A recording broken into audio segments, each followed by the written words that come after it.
May nagsabi sa amin kanina nandito daw si Otlong. Dumaan nga.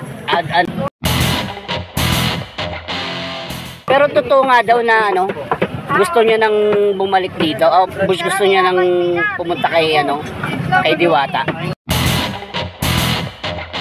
No? Kung makikita nyo nga guys, ang daming tao dito. Yung sasakyan, grabe, ang haba. Mga nakaparada rito. Ay, yun, shoutout po sa inyo. Ay, shoutout po. Shoutout kay Kuya. Pumunta ba kayo dito kay Diwata? Hindi, si Otlong yung pinunta ko. Si Otlong, saan may pwesto na rin si Otlong rito o pumunta na? Pumunta na. Pumunta na siya rito kay Diwata. Shoutout mo ko dyan Yun, shoutout kay Kuya. Parang Jeff.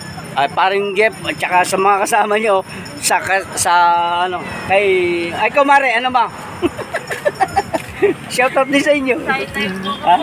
Ay, taga saan pa kayo? Nova, Nova Leches. Nova din. Taga Nova pa kayo. So yun, mas malapit kami, Bataan. Talagang lumayo kami rito para matry namin matikman si Diwata. Okay, thank you. Ingat kayo, pauwi na kayo. Pauwi na kayo. Ayun. So yun nga guys, kung makikita mo, ang daming simula doon kay Diwata. Yung pila ay napakahaba na yung sasakyan dito guys. Yan. At saka ito daw guys, nandito daw si Otlong.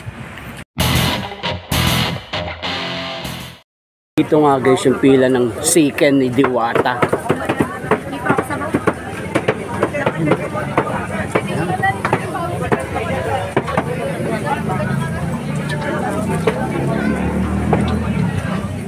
Busy. So yun. So yun, may stab pala silang hawak. Yan, So dito yan sa Siken. Sa Pares. Ayun. Ayun. At pagkatapos mo doon, lilipat ka naman dito sa kanin. So dito yung kanin nila guys. Tapos dito na sa kabila yung Pares.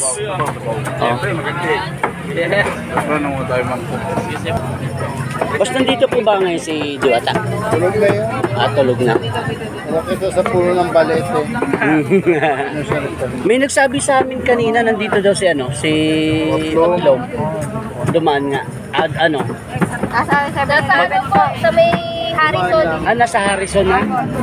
Pumunta na ng 7-Eleven, doon na nag-shoplift. Doon na nag-shoplift. Pero totoo nga daw na gusto niya nang bumalik dito o gusto niya nang pumunta kay Diwata. Hindi ko po alam yung issue na yan. Alam ko lang po maganda ako. Kasi po, ayun nga, balita ko, si Otlong kasi tinulungan ni Diwata at binigyan din ng cellphone para may magamit siya at pinababalik niya. Ayun, parang naman dito si Baklay, si Otlong.